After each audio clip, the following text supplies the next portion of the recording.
Apa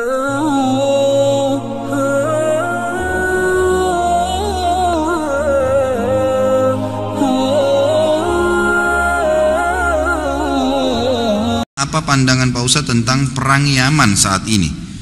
Banyakan juga yang bilang itu tanda-tanda kiamat. Apakah ada hadisnya? Perang ini jelas antara Sunni dengan Syiah, gitu kan?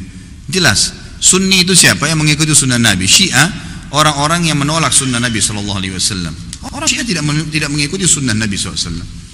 Mana ada orang Syiah mengikuti sunnah Nabi? Syiah artinya pengikut Ali, gitu kan? Saya sangat yakin secara pribadi, teman-teman kita semoga Allah berikan hidayah yang Syiah di Indonesia tidak faham Syiah itu apa. Kebanyakan mereka tidak tahu itu Syiah. Kalau mereka tahu Syiah, mereka ke Iran dan mereka pelajari benar-benar, itu mereka tidak mau jadi orang Syiah. Saya punya teman-teman, waktu saya di Jakarta ini ada orang-orang asli dari sana, ya, orang-orang Arab dari Irak dan dari Iran asli dari sana, dan mereka memang Syiah dasarnya, pernah duduk sama saya bersama-sama. Jadi mereka itu heran dengan Syiah di Indonesia. Bahasa mereka itu, ini Syiah di Indonesia, ini Syiah dari mana, dia bilang. Kalau yang kami tahunya memang Ali itu Nabi, bahasanya begitu sampai terang-terangan. Yang kami tahu itu Ali itu Nabi. Mereka berkeyakinan kalau Syiah yang sebenarnya itu adalah mereka berkeyakinan kalau guntur, kalau petir, kalau apa itu tuh cambuknya Ali, suaranya Ali lagi marah. Memang begitu. Dan hampir semua Syiah sepakat Al-Quran itu, kalau saya katakan semuanya sepakat, Quran kita ini kurang, ya? Dan mereka punya lafaz-lafaz ayat-ayat Al-Quran yang dimasukkan namanya Ali di situ, yang tidak pernah ada dalam Al-Quran, tidak pernah turun. Allah mengatakan dalam Al-Quran, Inna nazzalna dzikra wa inna lahu lahafidhun, kami turunkan Quran dan kami akan menjaganya. Mereka tidak mengatakan tidak ada 19 juz yang tersembunyi. Tapi kalau Anda bergabung sama orang-orang Syiah dan mengatakan bahwasanya saya saya melihat Syiah itu begini, katanya Quran kurang, dia bilang tidak. Umumnya karena mereka masih menggunakan sistem taqiyah. Coba lihat apa yang terjadi pada saat Syiah sudah mulai berkuasa. Anda harus faham ya, orang-orang Syiah menganggap Anda semua ini ahli sunnah kafir, dalahnya halal. Mau lihat buktinya? Apa yang mereka lakukan di Irak? Mereka menggantung Saddam, membunuh umat Islam ribuan di Irak. Semua yang berpaham Sunni dihancurin, dibunuh, dan bukan cuma dibunuh, masjidnya dirusak. Coba kita balik kasusnya. Adakah orang Sunni yang membakar masjidnya orang Syiah? Adakah orang Sunni yang memukul orang Syiah? Gak pernah. Kecuali kalau dia diserang ya, gak pernah. Tetangga di Madinah itu, saya tahu 7 tahun saya tinggal di Madinah, ada penduduk asli Madinah yang orang-orang Syiah, gak pernah digangguin tuh. Sama pemerintah Saudi dikasih warga negara, dikasih fasilitas, coba didakwai. Tapi kalau orang Syiah berbeda. Kapan mereka berkuasa pastikan darah antum halal. Emang sudah begitu. Di Irak itu bukti. Di Syria itu 225.000 orang Sunni dibunuh karena mereka anggap itu ibadah. Ini bukan main-main ini, gitu kan? Bukan main-main.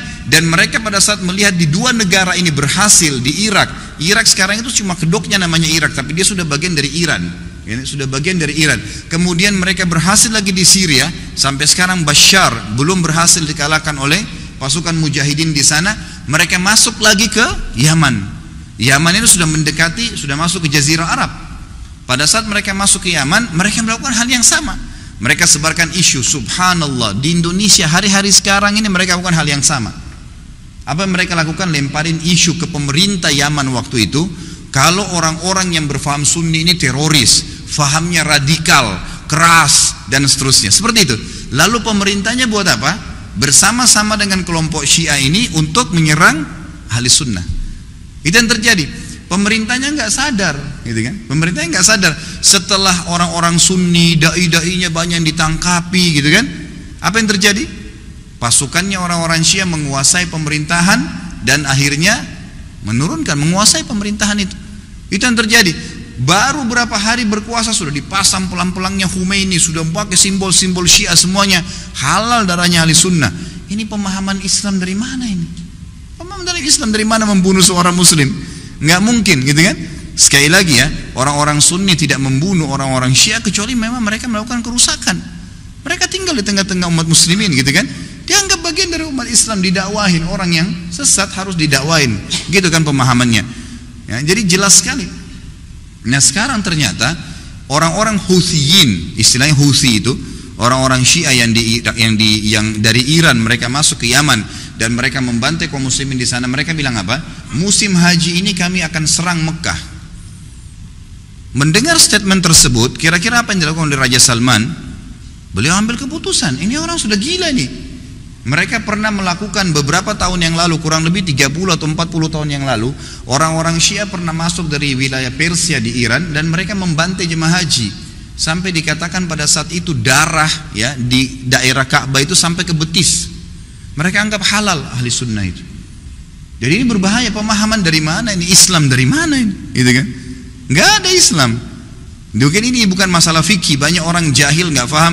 Oh ini cuma karena masalah fikih, sama dengan khilaf antara Syafi'i dengan Imam Ahmad. Siapa yang bilang ini masalah akidah? Coba anda angkat Al-Quran anda dan anda bilang percaya nggak ini? Syekh Singkiti rahimahullah pernah beliau mengangkat, diajak debat sama satu syekhnya orang-orang Syiah dari Iran di musim haji. Dia bilang ayo kita berdebat, cari mana yang benar. Kata Syekh Singkiti boleh, tapi diangkat Al-Quran di Masjid Nabawi. Ini di depan para murid-muridnya. Nih saya angkat, kalian percaya nggak Quran ini? Supaya kalau kita berselisih bisa kembali ke sini. Apa kata syekhnya? Saya nggak percaya. Kata Syekh Singkiti, kalau kita nggak usah berdebat, untuk apa berdebat? Nggak ada rujukan. Karena mereka anggap Quran ini kurang. Bayangkan Quran kitabullah yang kita jadikan sebagai asas yang kita pertama dianggap tidak benar, bagaimana itu? Dan terlepas daripada itu, saya sudah pernah bawakan buku apa itu Syiah, jelas sekali kok, gitu kan? Jelas sekali Syiah itu siapa, dibentuk oleh Abdullah bin Sabah, orang Yahudi, dan bukan dari kaum muslimin, orang-orang yang memukul-mukul dirinya sampai berdarah-darah dengan alasan mengatakan Husain. Siapa di antara ahli sunnah yang mengkafirkan Ali bin Abi Thalib radhiyallahu anhu? Ada? Gak ada. Kita mengatakan Ali radhiyallahu anhu sahabat Nabi yang mulia. Semua orang ahli sunnah mencintai Ali karena kita faham hadis Nabi SAW tentang siapa yang mencintai Ali berarti bagian daripada iman, gitu kan? Jelas. Insya Allah nanti di tablik akbar yang ke depan, yang keempat nanti setelah kita bahas yang lalu Utsman bilang, kita akan bahas Ali bin Abi Thalib. Anda akan banyak dengar tentang bagaimana kedudukan ahli sunnah dalam menghadapi Ali radhiyallahu anhu, menilai Ali. Ali sahabat Nabi yang mulia. Sedangkan yang terjadi antara Ali sama Aisyah saja di perang Jamal, perang Unta yang terjadi di perang Siffin dengan Muawiyah, tetap ahli sunnah mengatakan Ali dalam keadaan benar dan terjadi fitnah di antara mereka, gitu kan? Terjadi fitnah di antara mereka, dan itu memang ada bahasan sendiri tentunya. Jadi ahli sunnah tidak ada yang mengkafirkan sahabat, tidak ada yang mengatakan Quran kurang, tidak pernah mau memerangi orang-orang yang mengatakan dirinya Syiah, gitu kan? Didakwai. Tapi kalau kita balik orang Syiah, mengkafirkan sahabat Aisyah, Abu Bakar, mengatakan Quran kurang, menghalalkan darahnya kaum muslimin dari ahli sunnah, dan fakta lapangannya ada. Ratusan ribu orang dibunuh di negeri Syam, di Syria, di Irak, sekarang masuk ke Yaman. Ya wajar saja gitu kan, keputusan yang diambil oleh pemimpin Saudi sekarang membawa nama kaum muslimin ini berbahaya, akan membantai umat Islam, nanti akan membuat masalah, maka diseranglah, gitu kan. Dan sekarang sudah fatwa disepakati oleh para ulama sunni, ahli sunnah di dunia, Allah alam Indonesia. Karena saya lihat satu-satunya negara yang tidak ikut Indonesia saja. Malaysia pun sudah ikut sekarang, gitu kan. Melihat ini adalah memang jihad di jalan Allah Subhanahu wa taala. Karena ini orang-orang yang bugat, orang yang membuat kerusakan di muka bumi, nggak boleh dibiarin, nggak boleh dibiarin. Memang sudah begitu. Saya tidak mengatakan teman-teman di Indonesia ayo kita perangi Syiah, tidak saudaraku. Dakwahi mereka, dakwai, doain semoga dapat hidayah, gitu kan. Karena banyak di antara mereka subhanallah akhirnya sadar, akhirnya tahu bahwasanya itu mana benar dan mana salah. Banyak sekali kasus berhubungan dengan masalah ini. Jadi Allah alam, saya sudah sampaikan bagaimana pendapat ulama di sini dan bukan pendapat saya pribadi, dan saya juga sudah jelaskan sebab daripada penyerangan dari kerajaan Saudi sekarang ke negeri Yaman.